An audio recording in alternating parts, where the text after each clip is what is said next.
Welcome to the Born to Be Brave YouTube channel. And today is pay attention because Dr. Earl Henslin is here as our guest, and he is fantastic. He's a brain expert. And we found Dr. Henslin when our family was desperate for answers. We were been struggling for a long time with our one son, and I asked his permission to share a little bit. And we had tried everything in our power that we could think of to help our son who was struggling with addiction. And somebody recommended Dr. Earl Henslin to us, a friend of ours. And so we made an appointment and we went. And actually, my son Mason didn't even really want to go, right? He was just over it, but he did go and he loved you. So, welcome to the show, Dr. Henslin. How are you? Well, just fine, Colleen. It's an honor to be with you. Yeah, you're just awesome. In fact, Mason said, tell him hello and then ask him, how did he get to be so awesome? Because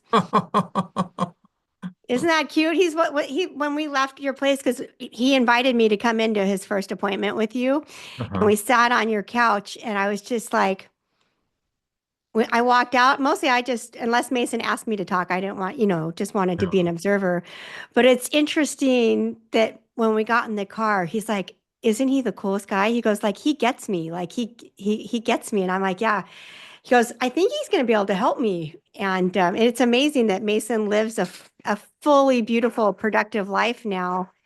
And it's all because um, I wish I found you 17 years sooner. But the good thing is, one of the reasons I wanted to have you on the show is maybe some other family or some person is struggling in their life. And then because I'm becoming very consistent at doing YouTube, they're going Uh, to find you sooner and then you can help this person go from having a brain that causes them a lot of issues to a brain that gives them answers and that they can navigate knowing why there may be a certain way, and and then maybe they can have the same result for their life or for their family member. um, that's beautiful, and thank you for this opportunity to share. I've been in the healthcare field for, I hate to admit this, but over 50 years now. And when you say numbers like that, it makes you sound old. Um, Fortunately, I'm in a profession where you always have opportunity to learn new things and to grow. And I like to point out right from the beginning, yes, I'm blessed to have the opportunity to work with so many people like your son and others, but it's God that does all the work. And and I learned a long time ago that it's not me, and that's for sure. Uh, I I love grew up that you give on, him all the credit. Mhm. yeah, and, I grew up on a dairy farm in southeastern Minnesota, outside a town of 1,600 people. My graduating high school class was 42. And my parents didn't know because we didn't deal with those things at that time. That I was pretty ADD, had some learning disabilities and so on. So school was always hard for me. But that's one of the nice things about growing up on a farm. You learn to work, and it was, I think, often of my dad, the things I learned from him. Because can you imagine? This is stuff you would never do today. Imagine beautiful farmhouse, and about 50 yards to the south of that is a barn, and a blizzard, Minnesota. And my dad, you get up in the morning at 4:30 to make your way down through the blizzard to the barn. And my dad said this to me. He said, um, "Now, when you walk out to the barn, just keep your focus on the light in the barn. And uh, but the wind's going to kick up and you're not going to be able to see anything. But it's not a big deal. Just stop and wait. It'll feel like you're waiting for an eternity. But at some point, the wind is going to drop down, and then you just keep walking toward the light." And so it was interesting, here elementary school age, and my dad said to do it this way, and we actually did that without any fear. It was like no anxiety because you trusted what the Father says, and then you learn what the Heavenly Father says. And so I had a rough time in college, applied for doctoral programs when I finished a bachelor's degree, and did not get into any of them. It was like the first time I'd failed at something, and very depressed. But the school I was at, Minnesota State University in Mankato, Minnesota, had started a master's degree program in counseling, and they were looking for students. So if you're ambulatory and breathing, you qualified. And so I uh, applied, got in, and was sitting with my advisor. And he said, "Well, what's your long-term goals?" And I said, "Well, someday I'd like to get a doctorate and write books and travel to other parts of the world at other people's expense, because I couldn't imagine I'd ever afford to be able to fly any place." And he started laughing, and he said, "Henslin, you're too stupid to get into any doctoral program. You're lucky to be in this program." Now, Wow. I was working at a detox center at that time, and this was during the Vietnam War, and a lot of soldiers are coming back addicted and so on. So I learned about the disease process of addiction real quickly. And they hired me because of my size, not because I knew anything. I mean, I'm almost 6'7", and if I look stern, people are afraid because I'm a big guy. I'm not a fighter at all. But there was a woman that would come to the detox center and take uh, men from that program and take her to her home, or her and her husband would get them to 12-step meetings and get them involved in church, help them find a job, and so on. It was a whole thing. And everybody respected her. Her first name was Ev. And Ev, I was working from 11 at night to 7 in the morning. And Ev came in and said, "You're going to college, aren't you?" And I said, "Well, yes, I am. I was just started this master's degree program, the first quarter of it." And she said, "Well, fill out this form for me." And all I could see on there was an area that said program. And she basically wanted me to create a program to fill in that box on this paper that she had me fill out. No, I'm just in graduate school. I'm taking family systems theory, loving it, and taking patients to AA meetings, and I'm watching all this change and transformation as people begin to make a connection with a power greater than self. And all of a sudden, my brain, family systems theory and 12-step work and spirituality and scripture all kind of collided. And I just wrote out this program. And then you had to have a daily schedule for this program. So I took the schedule off the wall of the detox center. And at that time, there was before computers, took white out and whited out the boxes that did not make any sense and made up things to put in there. And I handed it to her the next morning. She looked at it and read it. She says, "This is pretty good." Well, 3 months later, she comes up to me at the detox center and she says, "Well, we got the grant." And I go, "What grant?" Because all I was told to fill out a box. I had no idea that this was a grant request to the state of Minnesota, and they were looking for innovative projects. And for some reason, what I've integrated in terms of family theory and addictions, which is how it affects every member of the family, and developed ideas of how to process that and handle that, they gave her was something like $200,000. And this is in the 1970s, Wow. A lot of money. and which allowed us to buy this old house, and she paid me to remodel it. And then we were ready to open, and she says to me, she goes, "Well, I'm going to make you a director." I'm 22 years old, and I look at her and says, "I don't even know what that word means. I can't be a director." And she said, "Oh, that's okay. Uh, I'll be the director and I'll make you the assistant director because you're going to run this place anyway." Well, I finished 2 years, got a job at a clinic, and I'm leaving this sober living facility. And I look at Ev and I say to her, "Do you think I can get a doctorate?" Here it is, all these years later. And she said, "Well, of course, Earl. God's hands on you. And if that's his will for you, of course." That one person that saw something in me and believed in me. Several years later, I applied I realized with my grades and GPA, I could understand why I didn't get into the programs. But I saw that as a marketing problem, and so I applied to 23 doctoral programs around the United States. Got accepted into Central Michigan, Baylor University in Texas, and Biola University in Southern California. And I chose that one because it was an APA approved program. And so it meant it was tough and had good verification and validity and things like this. And so now it's all these years later, and during my career, I've helped start 16 different nonprofits.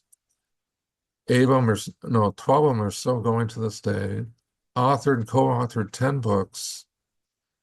And then I get opportunities like this to meet amazing people in my field, like Dr. Daniel Amen and so many others. And God put me in the path of so many gifted people that are on the cutting edge of neuroscience. And so now at this point, it's like I'm naturally integrating neuroscience, scripture, and good methods of therapy that have to do with trauma and so on. But really, it's God that does all the work. There's a lot of methods, there's a lot of ways. So I wanted to show you the scan. Yes, please show us And then, because a lot of people don't know what a brain scan is because this is what made all the difference was the brain scan. right. Yeah, SPECT scans, uh, single photon emission computerized tomography is basically a metabolic study. And so we look at areas of overactivity and underactivity, and we can tell areas of injury. And then when we look at the brain, then we know what to target the brain with to help those regions of the brain do better. And then it also involves helping people grow in their spirituality. Now, Dr. Andrew Newberg is a psychiatrist at Jefferson University in Philadelphia, and he does SPECT brain imaging like we do here. And when the person gets the scan and it comes out of the computer, it's like it's different slices. And this is an example of that slice, what you see in the lower left-hand part of the screen. And then we take the slice that's most representative, and then we turn that into like a 3D model, which is what you're used to seeing. And if we get time, I'll show you one of those. But the scan on the left, where it says baseline, that's like before prayer and meditation. And then the scan on the right is after prayer and meditation. And I'm not quite sure. Oh, here we go. And see this area where my cursor's pointing? Mm-hmm. Now that's called the parietal lobes. And if I put your hands here and let your fingers drop over the top, Mm-hmm. that's where those lobes are. Okay. And they do many functions, but the function we're going to focus on is it processes outside sensory experience, like lights and sounds and things like that are processed in this region of the brain. Now, this is before prayer, and you see how much red there is right there? So it's Yeah, like pretty there's quite a strong. bit. Now, look over here, and can you see the difference? Yeah, very little red now. And see, that's what's so cool about this, because this second scan, where it says meditation on top, is after a person has spent 15, 20 minutes in prayer. And remember, this is processing outside sensory experience. So it's showing that that individual is connecting with God, and it's actually changing the blood flow in the brain. That's incredible. Now, we believe that and we take all that by faith, but it's really kind of cool that you can actually measure it. And when you look here, see where my cursor is pointing? Mm-hmm. Just imagine that top part, if you rotate it forward, that's this area right behind your forehead called the prefrontal cortex, which has to do with attention, concentration, judgment, impulse control, forethought, and planning. And this blood flow here, you can see actually is becomes even more intense and stronger after prayer. Now, the significance of that is um, only 100% of the people, and we've made probably 6,000 referrals for brain scans over the last 30 plus years. And only 100% of the time, if anybody's struggling with an addiction, is going to have some injury in the frontal cortex.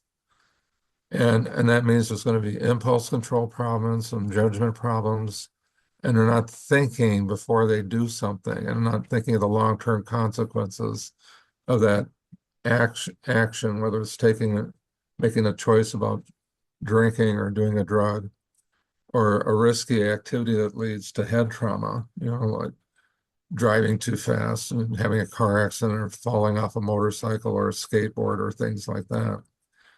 So when we get a scan, we write out a treatment plan. One of the things I always do is I always have one there, spend 15 to 20 minutes in prayer every day.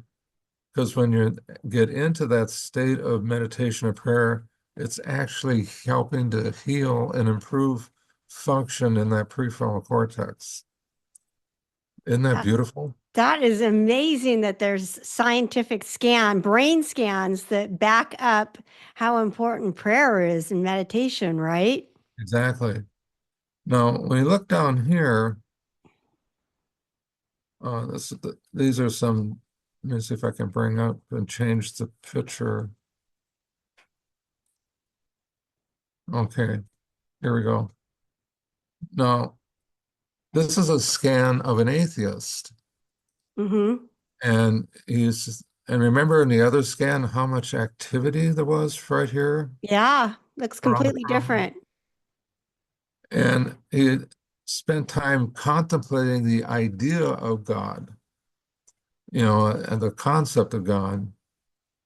And see, I mean, it's so fascinating to me. You see very little activity there at all. And so what it says to me is that faith and belief are significant when you look at the difference between that scan Mm-hmm. and the one we just got done looking at. They're Uh, completely different, aren't they? they are. And uh, let me hold on just a second. I want to change the screen and bring up another scan to show you. Isn't it Uh, amazing while you're looking for that, just how that one woman saw something in you and saw your potential and what was, she saw your divine potential. right, And it's so important that we don't listen to, like someone said, you were too dumb to get a PhD, right? And you got into all those schools, right? And and I feel like so many people, I would say you're outstanding in your field, like top, top, top, like and and and then yeah, Dr. Amen is your friend, right? And you work so closely with him, and he's a top in brain field also, right? right, And so we have to be careful to not listen to the narrative that other people try and impose on us about what our life should look like and what our potential is and what's possible for us. exactly.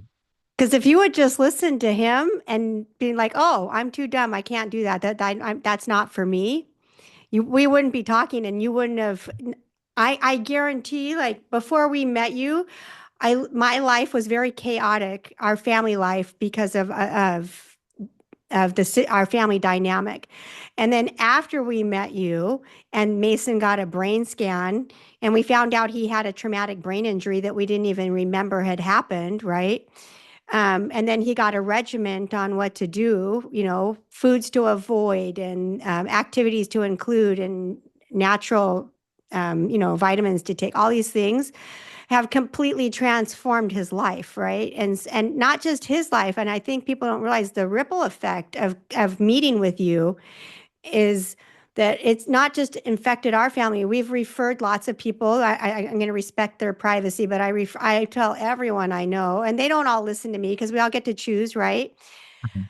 But it's life altering, right? Because it is interesting that most psychiatrists and psychologists don't do a brain scan. Like if I break my arm or if I break my foot, they're going to do scans, x-rays and all this stuff before they try and fix it.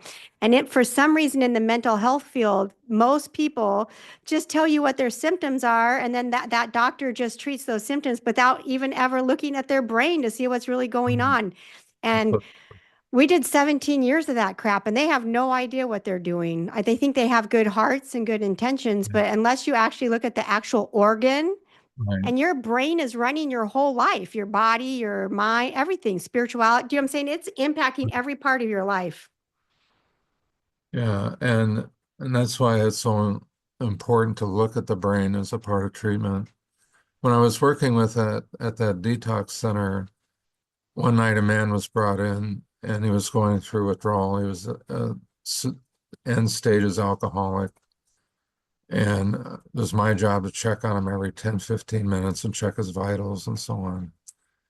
And he was also a chronic smoker. And just imagine, like behind the wall here, it was his room, and I could actually hear him breathing through the wall because he was just kind of, kind of like that. Mm-hmm. 3 o'clock in the morning, all of us, I checked on him, and 3:06, I couldn't hear any breathing. And I ran in there and got the nurse and we called the ambulance to take him to the hospital, but he was gone. And so that was at 3 in the morning. At 5:30 in the morning, I'm talking to his wife and two teenage sons that their husband, father was deceased. Addictions are serious business, is what I'm trying to say. And they progress. And the brain, when I first met Dr. Amen at a workshop that I attended that he conducted, that was one of the things that got me, was thinking, oh, this is a whole new way to help people with addictions. Because I thought back then, 30 plus years ago now, this will help reduce relapse rates. Because if you help the hardware to do better, then you start to think before you say or do things and have more judgment, and that's what it takes to be successful in recovery. Yeah. Now, it's here, uh, when you look at these scans, uh, particularly this one right here, this is what's called a PTSD pattern. And if you draw a line from here to here to here to here to here, you can see it looks like a diamond. We call Yeah. it a diamond pattern. And what looks like eyes right here is the left and right basal ganglia, which is the anxiety thermostat of the brain. And when people have too much activity there, they get neck and shoulder tension, um, headaches, migraines. And say if a person's got some fractured vertebrae in their neck or back or something like that, that it's not just anxiety, it's muscle tension. And so when that tenses, then that causes what we call pain. And to me, that's region of the brain is probably the most neglected region of the brain in all of medicine, psychology, and psychiatry and addiction medicine. Because that's why so many people use, because like right here and here, that Mm-hmm. anxiety part of the brain, there's also what are called endocannabinoid receptors. And when people smoke cannabis, that hits that area, calms it right down. And and that's why people will get into, and alcohol hits that area too and calms it right down. But it's a bad drug to use, and uh, the side effects called addiction and ultimately death are just not good. And that's why we know supplements like GABA and fish oil and things like that help calm this down. And when you look right here, uh, look, looks like it's right in the middle of the forehead there. Mm-hmm. That's called the anterior cingulate, and that's like a gear shifter in the brain. And when a person uh, latches onto a thought when they're under stress, well, if I only drink something or if I only do this, it's the lie of darkness, basically. A person turns that over and over and over and over and over in their brain because this area is like a gerbil on a wheel. And that's what is so hard in recovery, is learning how to shift out of that negative thought that cognition, that craving, and so on, and get focused on something else. And so we found out if we can calm this down, then that gear shifter works better.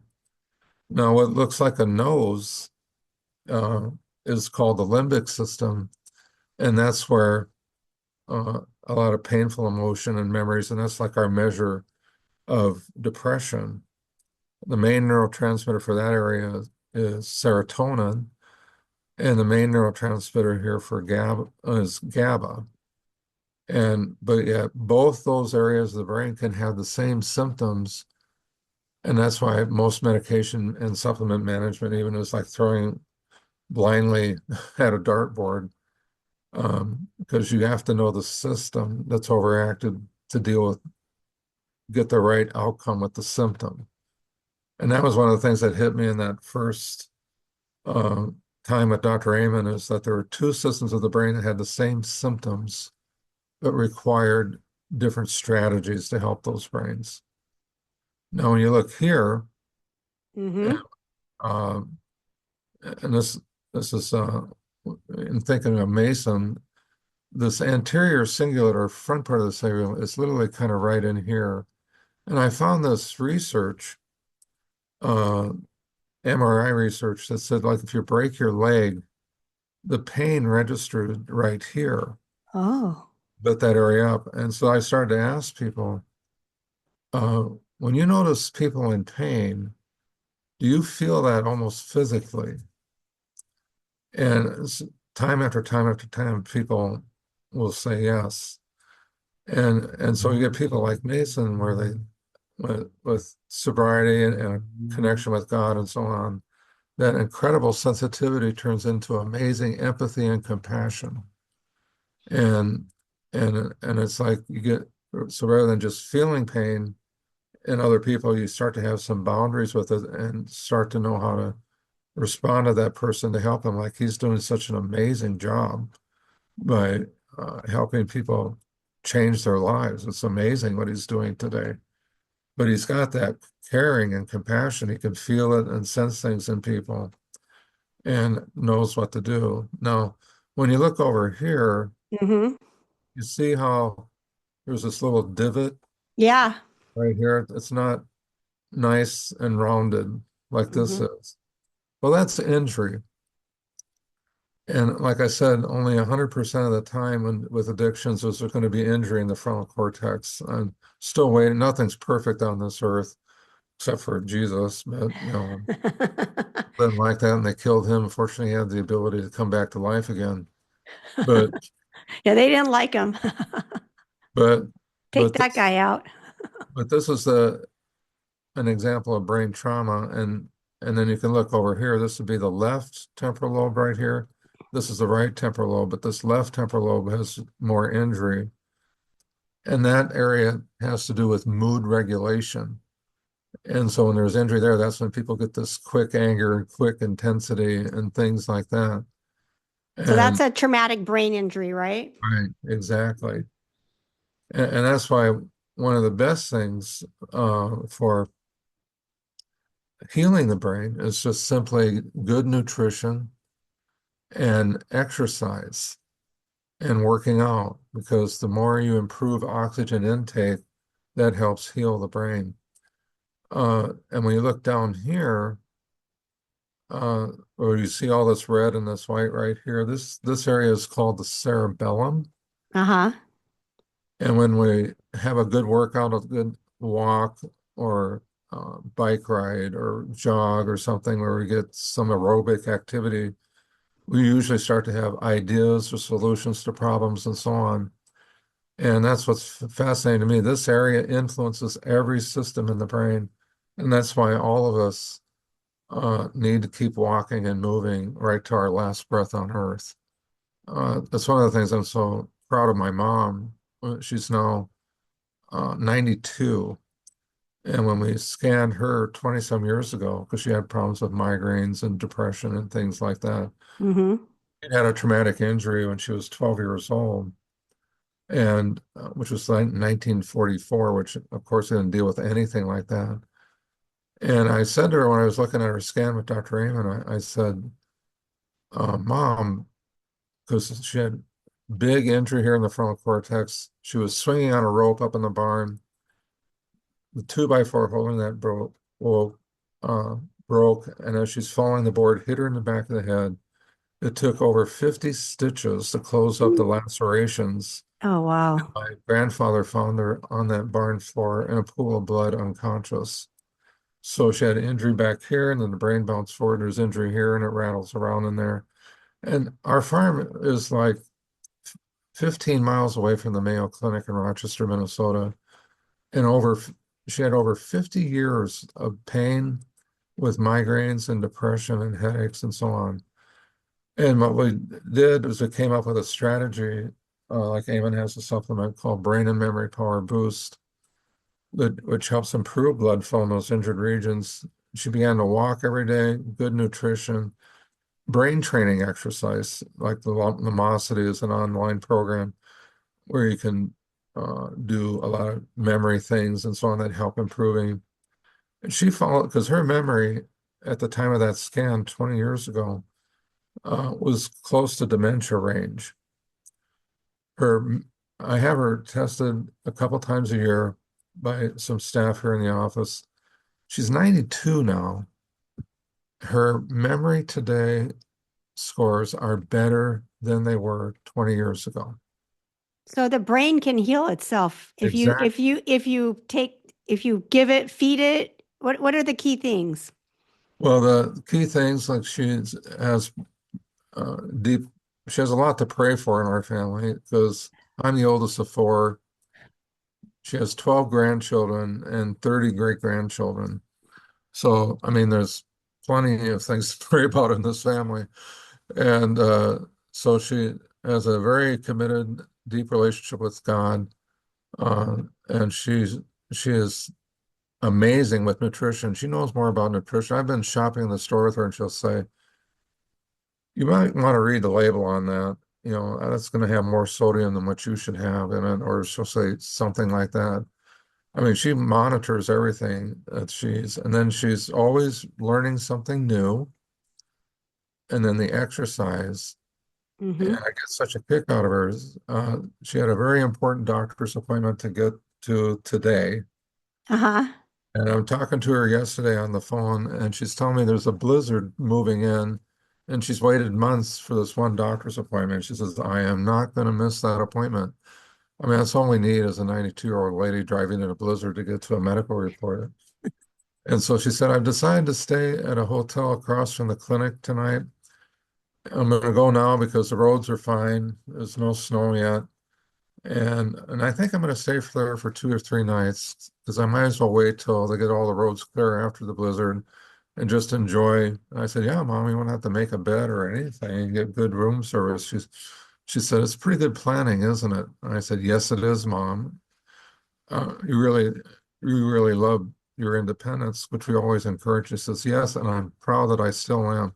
So she came up with a strategy and this plan to do this trip safely. She's made the doctor's appointment and then on the same time found a way to enjoy herself. But she does these things daily. Watch her nutrition, prayer, meditation, exercise, the right supplements that help with the brain and so Mm-hmm. on. And the exercise, I mean, she does not miss it. And she actually reads more today. And it's kind of like when I talk to my kids, one of the comments I make, they'll say, Grandma's really on it, isn't she? She says, she doesn't miss a beat. I mean, we just call her the detective. I mean, she's on every social media platform out there that's used because she uses the platform of whatever grandchild or great-grandchild uses. So So she it, can connect with them. just to do that. And she knows for her 90th birthday, I gave her an Apple Watch because I wanted her to have something that had that fall feature because if you fall, it'll send a message out. And I said to her, so, you have two grandson-in-laws that are Apple nuts. They'll help you set this up. And she looks at me and very sternly says, what makes you think I need any help to learn how to use this? Wow. I love her spunk. She's got does everything on that watch. She'll answer phone calls, text messages, tie, tracks biometric data so that she can give the right information to her doctors and on and on and on. But she's always in prayer. She's always growing and always learning new things. And that's why we're blessed to have her around today. I mean, she is like a true spiritual matriarch of this family. I mean, She's setting a good example for everyone. and Can like I you said, ask you another question about sure. these scans? When you drink alcohol, or a lot of people smoke or do marijuana, or they maybe drink a few glasses of, wine or alcohol, or um, what have you noticed about these things and the impact on the brain and maybe like diseases like dementia and all these other, we see so many more people with these diseases. And do you think there's a connection between the alcohol, the marijuana smoking, and the all those kinds of things, and brain health, that we're seeing so many more people with all these brain problems? Oh, Colleen, you're right. You're right on the money. There's nothing good about alcohol and cannabis for the brain. Nothing. And we live with this idea that maybe a glass of wine or a little bit of weed is okay. I just only smoke it once a week, but it's vasoconstrictive. And if you have any dementia or Alzheimer's in the family, 10 years of alcohol and or drug use quadruples the risk of early dementia Alzheimer's. Oh, wow, really? All right. So That was just a four, thought that popped in my mind. I don't know. four times greater chance of getting that. Hmm. Uh, and they're what called vasoconstrictive. So they actually limit perfusion or activity in the brain and basically prematurely age the brain. My mom's brain scan looks younger at this point than some guys I've scanned in their 20s and 30s who were heavy cannabis and alcohol users. It's one of the greatest lies out there, the oxymoron called medical marijuana. What's interesting in the state of California, what was it, 20 some years ago, passed a proposition that legalized it. And what people were communicated to is that this is going to help the people who are terminally ill and dying, Hmm. that they can use this. And that's how it got voted in. I actually looked up the original bill and it opened the door for treatment for anxiety, depression, ADD, pain management, and so on. Now, the side effect profile on cannabis is so significant, it can't make it through the FDA. We have a drug that doctors can prescribe or now buy recreationally it is not, if they did that with any other substance and prescribed it that didn't hadn't made it through the trials, the FDA trials, a doctor would lose his license. Oh, wow. So, I mean, it's crazy what our culture as kind of verified as and sanctified as okay when it isn't.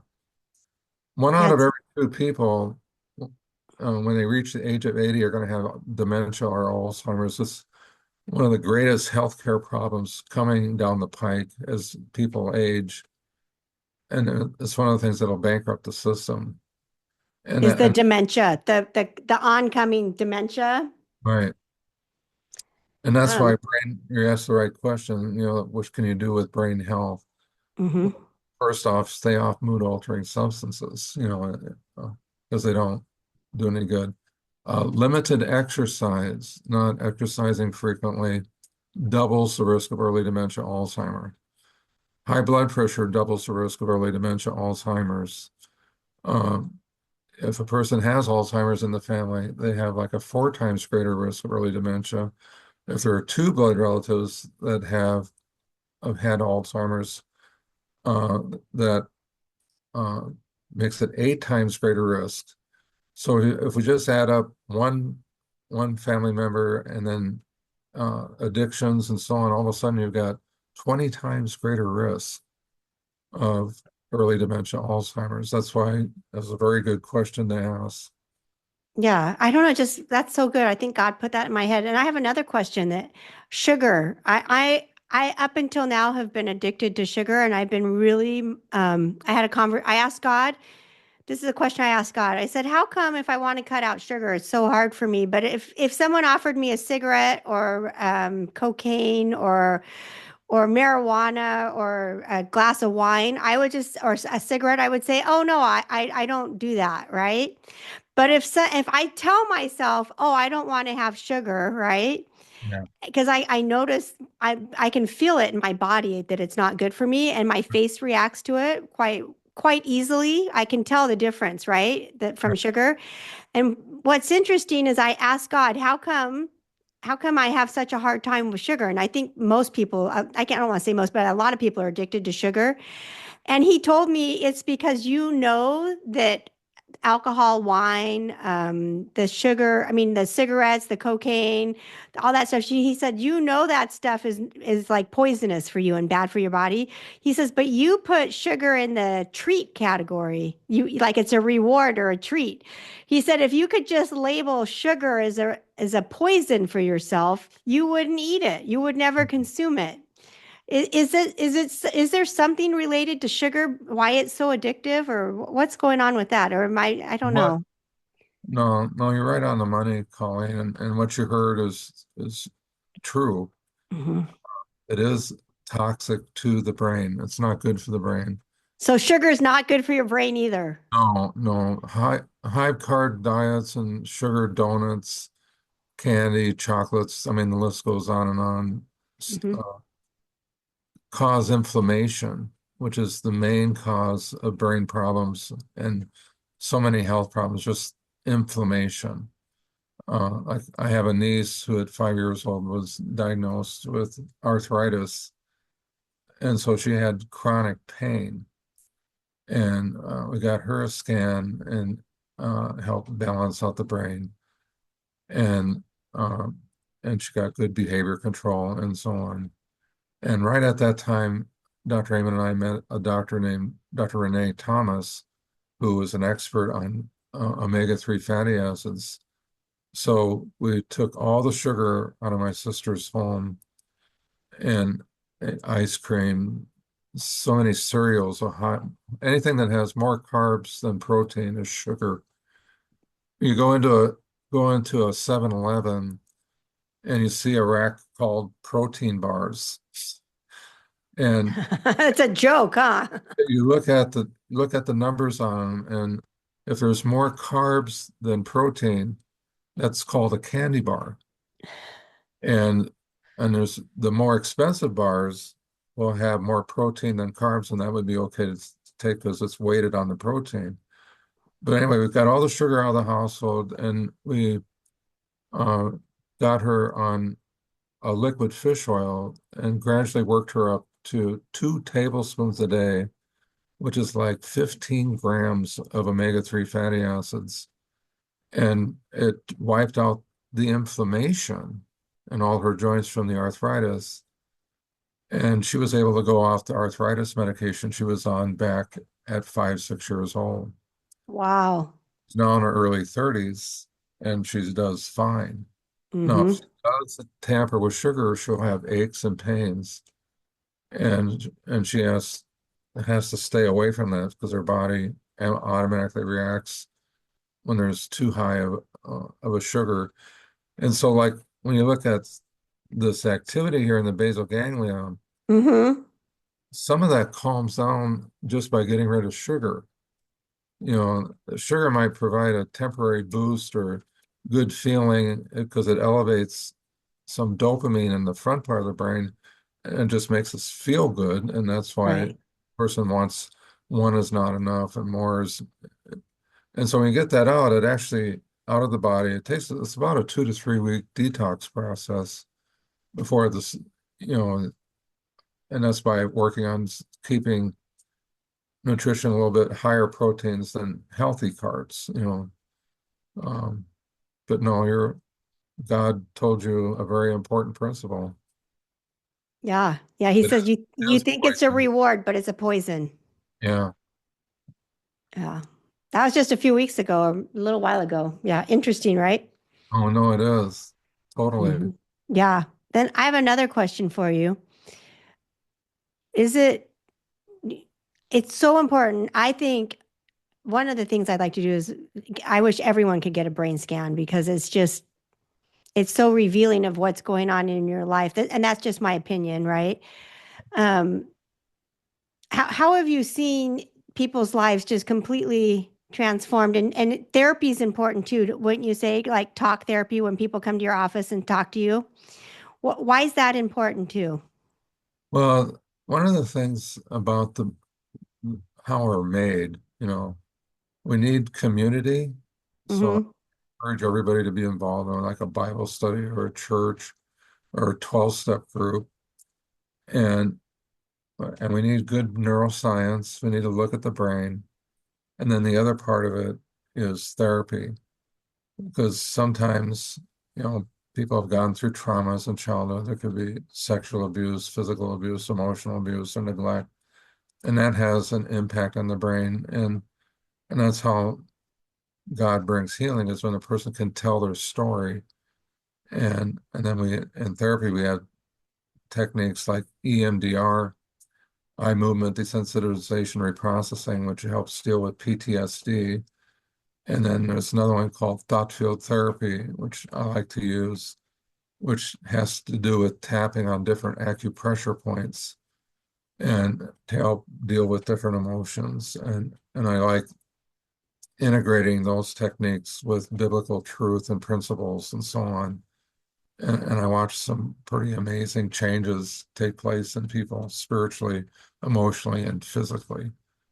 But but you need it all. Just therapy by itself, I'll tell people you're wasting money coming to see me if you're not involved in a group, a church, Bible study, 12-step group where you're building community and support and you have a safe place to share what's going on. And then balancing the brain, a lot of physical activity, good nutrition, and then therapy can work. If all those people think I'm a wonderful therapist, but see what they don't understand, I just know that I'm not it. It's the balance of how God works through every one of those things that I just mentioned that brings about healing and change and so on. Um, and I'm very, very blessed to do what I do and get the chance to see God change lives. And well, in fact, I'll share this with you. That part of the dream back in my early 20s, travel to other parts of the world at other people's expense. Yeah, yeah. How'd that work out for you? Well, the Brain on Joy book got a Christian publishing house in Moscow, picked it up and published it. And I got an email asking me to come to speak at the first Interdisciplinary Medical Association of Russia. And I thought it was like a Nigerian email. I was going to ask for, so I Like a didn't pay any spam attention. scam. So I didn't pay any attention, but the guy kept emailing me. I thought, well, maybe this is legitimate. So I got back to him, and that ended up with me getting every paid to fly to Moscow and got to stay at this wonderful hotel. And then they had a translator with me and guide with me all the time, so I wouldn't wander off in some place in Moscow I shouldn't get. And so I talked to 600 neurologists and psychiatrists about all the things we're talking about today, of course, through a translator because I don't know Russian. And when the doctor asked me how I wanted to be introduced, uh, you know, I said to him, "How about if we play that Beatles song Back in the USSR?" He said, "Doctor, this is a professional conference." I said, "Well, I thought that would be kind of fun. Everybody be laughing." But it was a wonderful time, and I made wonderful friends, that helped me and other learn about a whole technique called PONS, portable neuromodulator stimulator, Imagine a little box, it has a metal strip on it, you put it on your tongue, sends a small microcurrent, hits the brain stem and improves blood flow throughout the brain. And we're finding that that's one of the ways of dealing with brain trauma. Um, Good. and then probably 20 years ago, I was working with a client and uh, she had been, she was originally from London, had dual citizenship, and had abdominal pain, went to the hospital in London, and they did surgery, and she was pregnant, and they said they had to do a D&C, and but they perforated the uterus, and it led to a massive infection in an intestine. Mm. She had a 2-week battle where she almost died, and before she was going to be released, they x-rayed her again. They said, "Oh, we just want you to know your baby is fine." And so somehow God spared that, what would have been like an abortion, Mm-hmm. from happening. And why she was seeing me was she had severe PTSD. She'd been to 17 different therapists and physicians, and no one could help her. And she was about ready to settle this malpractice suit in London, and because she couldn't work and so on. And it was like, um, so I mean, part of the story is I was flown to London to testify at this medical malpractice trial in London, On their dime. on their dime, and we ended up winning the case, which allowed them to pay off their home and so on. But I got to walk around London uh, and take my wife on a trip under the channel over to Paris. And I'm looking at this stuff and I'm thinking, God, you have such a sense of humor to allow me to have these kinds of opportunities. It's just amazing. But it's almost like everything I thought about back then has all, and it continues, it doesn't stop. It's all manifesting, right? What advice would you give to the people that are watching that are thinking, well, this all sounds really good, but I don't think it would work for me? Take a chance, rewatch this video and just start to learn about the brain. And I worked with so many people who are so hopeless, but once they started to actually learn another way of looking at things, this takes a whole different view of how we're put together. And my profession, and like you pointed out right at the beginning, in the field of psychiatry are the only healthcare fields that do not look at the organ that they treat. And that's where I give you a quick example. My oldest daughter used to work for me and run the office here until she fell in love and got married and moved to New York. Dang it. And she said to me, uh, after taking several calls, she said, "Dad, do you realize you're kind of known as the last place to go when all hope is lost?" I said, "Really?" "Yeah, I just got off the phone with a lady and she told me about the dozen therapists and psychiatrists and treatment programs I'd been to, and she figured out that I was your daughter. And she says, "Do you think this is too much trouble for your dad?" And she said, "No, I don't think so. He just kind of sees everything as an interesting problem." And I think that's something I learned growing up on the farm. You learned under crisis to stay focused and trust. If you persevere, God will reveal the answers.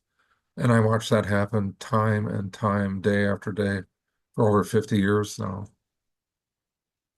Yeah, you were our last ditch effort. So yeah. And if it's your first ditch or your second or your last ditch, wherever you're at, I don't think you're ever beyond the reach of God. And I know that God uses people who Right. will listen to him. And I know that Dr. Henslin is inspired and has the training, but also the experience of decades of helping people navigate this tough life, right? And men are here to have joy, right? But you can't have joy when your brain is unhealthy. I think it's very hard to experience joy when you have an unhealthy brain. And so what book, we're going to wrap it up. We only have a few minutes left, but out of all the books you've written, what book would you recommend people read of yours? Well, for the brain information, be the Brain on Joy book, Hmm. which you can get on Amazon, and that would be the best one because to me it's like a user manual. Every system of the brain we just talked about, there's an entire chapter on that area explaining its function and what will help that region of the brain. And that book is sold all over the world. It's the one that got me a nice trip to Russia. I never dreamt I'd have a chance to visit a city like Moscow. I mean, it was just amazing. And to meet delightful people are just incredible. But Isn't it that would amazing? What other books? It is amazing what God can do with a farm boy from the Midwest, right? exactly. Yeah. Another good book is Change Your Brain, Change Your Life by Daniel Amen. And that uh, was when he was writing that, he shared the manuscript with me. And that's how I learned about the different systems of the brain. It was just from that book. And that book became key to developing the Brain on Joy book. Yeah, they're both really helpful, right, for people. Right. Yeah, I've read a lot of books that I can't remember. I've read a lot of books on the brain. I think we have all your books. I have the majority of Dr. Amen's books, and um, I just feel like there's so many things that people don't understand. And really, if you get your brain healthy, like the title of the book, "Change Your Brain, Change Your Life," right? Well, actually, one thing we uh, I could tell people about, there's an online test Mm-hmm. at www.brainhealthassessment.com. And it's a test that Dr. Amen put together, and it'll you'll get a report that tells you strategies and supplements and things to do to help your brain. So it's actually a whole prescription practically. And if people actually try any of those supplements, if they use the uh, discount code Dr. Henslin 21, Dr. Henslin 21, they'll get a 21% discount on whatever they get. But that's a nice place to begin because you can take that test. It doesn't cost you anything Where do they take the test again? Can you say it one more time? at www.brainhealthassessment.com. Okay, perfect. And then what's your discount code? Everyone loves a good discount. Oh, you bet. Dr. Henslin 21. Hmm. So DRHENSLIN 21. And then after you take the assessment, does it tell you what you need to buy? Right. Or, hmm. Yeah.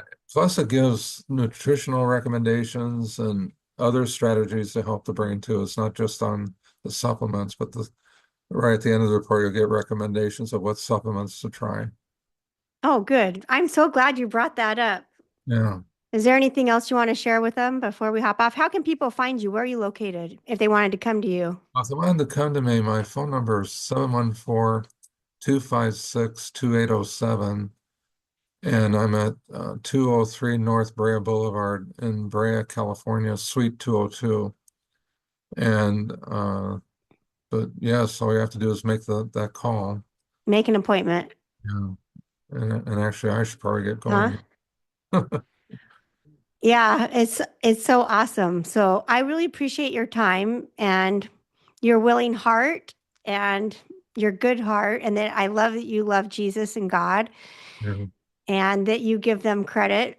I know someone asked me the other day, we were in Sunday school and somebody asked the question about, well, how do you satisfy like divine worth and potential and that you're like really God's, blessed you with all these things with being humble.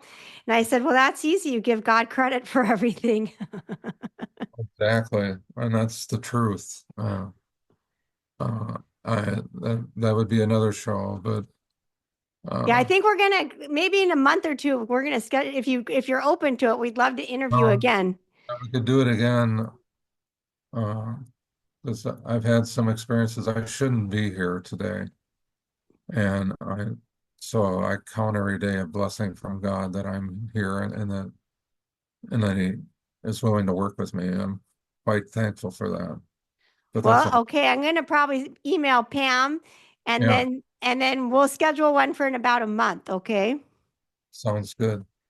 Because I think that you can help a lot of people and my audience is really growing and my Uh-huh. platform's growing and God told me reach out to Henslin, see if he'll come on again. I'd be happy to. One of Well, my one of my favorite stories too, which we could do sometime, is going through Proverbs 31. oh, I'll And do that with you. that's an amazing story of a gifted woman like you. And I love showing that story to men and women because it really shows a lot about the potential. Um, Okay, we'll do that too. So that'll be a third one. you bet. I better run here. Yeah, you So got to go to work. yeah, Thanks so much. Have a great day. Tell Pam hi. I will. Thank you so much. Bye-bye. Bye.